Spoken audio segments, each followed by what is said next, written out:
Hey guys, welcome back to Clownfish TV. This is Neon, not here with Geeky Sparkles in this video, but we're going to talk about Deadpool 3. We're going to talk about the fact that Hugh Jackman is finally in the yellow spandex 20-some years after his first appearance as Wolverine. I guess it's better late than never.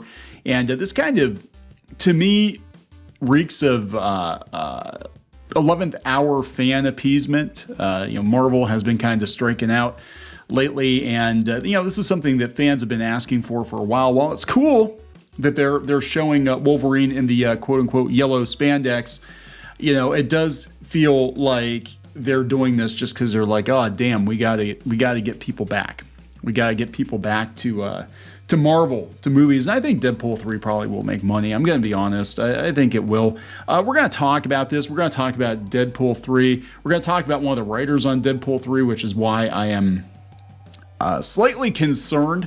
It's Zeb Wells, who's not really winning a lot of goodwill towards fans lately with his treatment of Spider-Man and Mary Jane.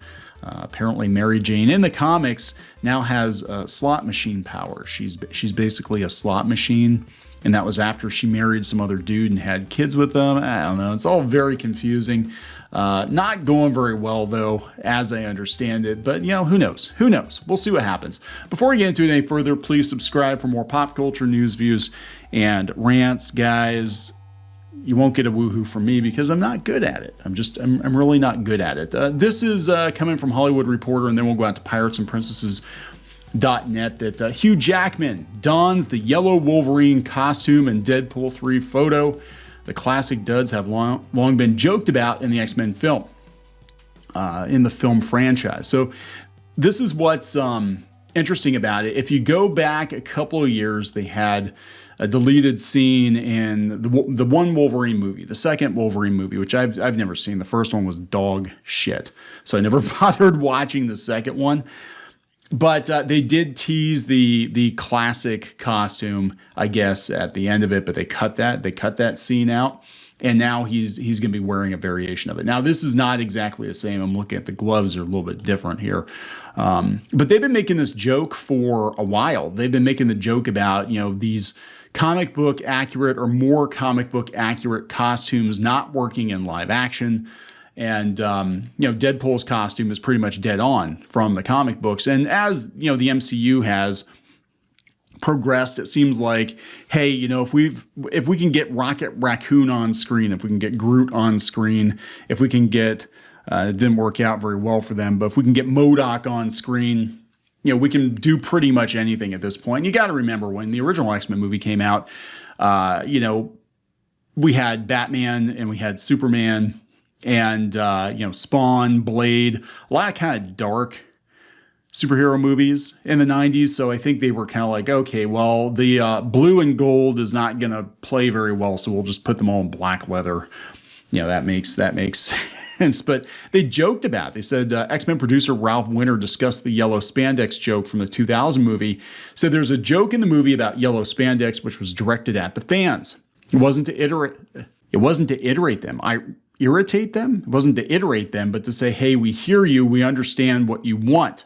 He told Sci-Fi Wire, we understand that you'd rather have everybody in the traditional garb, but we also have to make a movie that reaches a wide audience to justify the budget. Now that never really held a lot of, water for me because the X-Men were really, really popular in the 90s.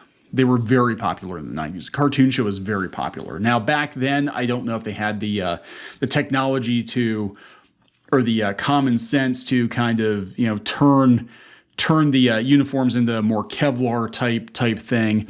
They might have just dropped them into yellow spandex. But, people knew these costumes. I think they would have been fine with blue and gold. We saw it in First Class, and it actually worked out pretty well.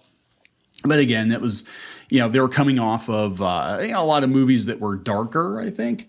So Jackman's coming out of retirement as Wolverine after previously hanging up his adamantium claws at the end of Logan. Reynolds and Jackman previously appeared together in X-Men Origins Wolverine. This will probably have a lot of MCU bullshit. So Geeky put this up on Pirates and Princesses, and she actually put up that fans are pretty happy about, right? They're pretty happy about it. Finally seeing the yellow suit on Hugh Jackman, straight out of the comics and the TV shows. Absolute cinema. We've got Crying It's So Beautiful. Okay, this is funny. This is funny. This is probably the funniest. Funny. This is the photograph that Wolverine is looking at right here. So I don't know. I mean, I don't know how this is going to go. I've kind of given up on anything Marvel if Disney is attached to it. I mean, Deadpool 1 and 2 were pretty good, but that was before the Disney acquisition. Post Disney, it's probably going to be a lot of watered down jokes. It's probably going to be a lot of multiverse shenanigans. They're already talking multiverse shenanigans, which kind of makes sense with Deadpool, but I don't know. Are you excited about this? Is this going to win you back? Do you care about Deadpool 3? I keep forgetting it exists. I'm gonna be honest. I'm personally so checked out from anything Marvel and anything Star Wars that I just kind of are like, oh yeah, I forgot that was a thing. Totally forgot that was a thing. So I'm gonna wrap this up. Please subscribe for more pop culture news, views, and rants, guys. We'll talk later. Help support the channel.